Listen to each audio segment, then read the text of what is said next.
February 8, 2005. A British sailor maneuvers her 75-foot Trimaran on her own. She is on the verge of achieving a historic performance. But before we talk about that, let's go back a bit. Ellen MacArthur is born on July 8, 1976 in Watsonwell, England.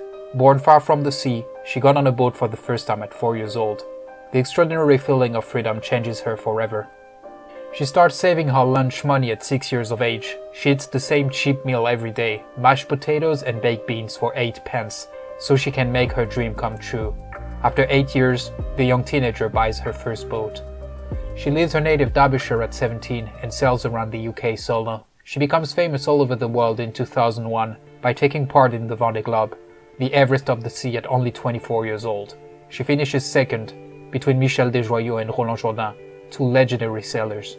In 2002, she embarks on the new challenge on her Vendée Globe boat, the 60-foot Monohaul Kingfisher. She takes part in the Route du Rhum, a single-handed transatlantic race taking place every 4 years since 1978 between Saint-Malo and Pointe-à-Pitre.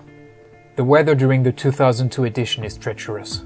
Only 30 of the 58 boats cross the finish line. MacArthur wins the race in the monohull categories and finishes less than 6 hours behind Desjoyaux in a multi-hull. An exceptional performance even if we take into account the conditions, which were less favorable for trimarans.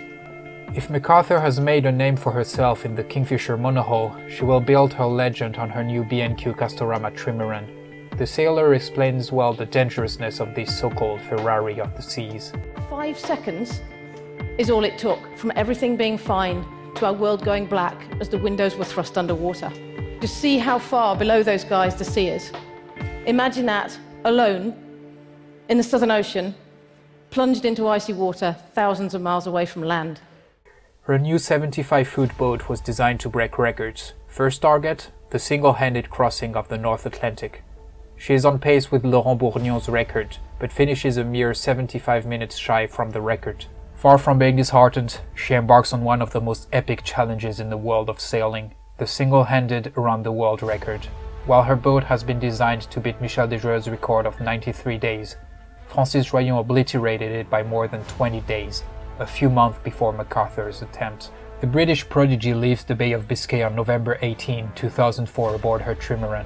On the 15th day, a power generator broke off the Cape of Good Hope. She manages to repair the device.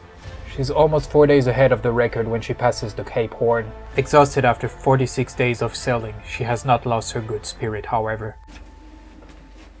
3 days later, she suffers a head injury after hitting the sail beam. She loses her 4 days advance in just 10 days due to bad weather conditions. Conditions improve, however, as she crosses the Tropic of Capricorn. She rejoins the Bay of Biscay after 71 days, 14 hours, and 18 minutes and sets a new world record. Ellen MacArthur retires in 2009 at only 33 years old to embark on a journey of a new kind. Having acquired an acute awareness of the limited resources in boats where supplies are extremely limited, she decided to launch her foundation to develop the circular economy. The Ellen MacArthur Fondation works in collaboration with several companies and academic institutions to promote the reusability of materials and development of circular production models.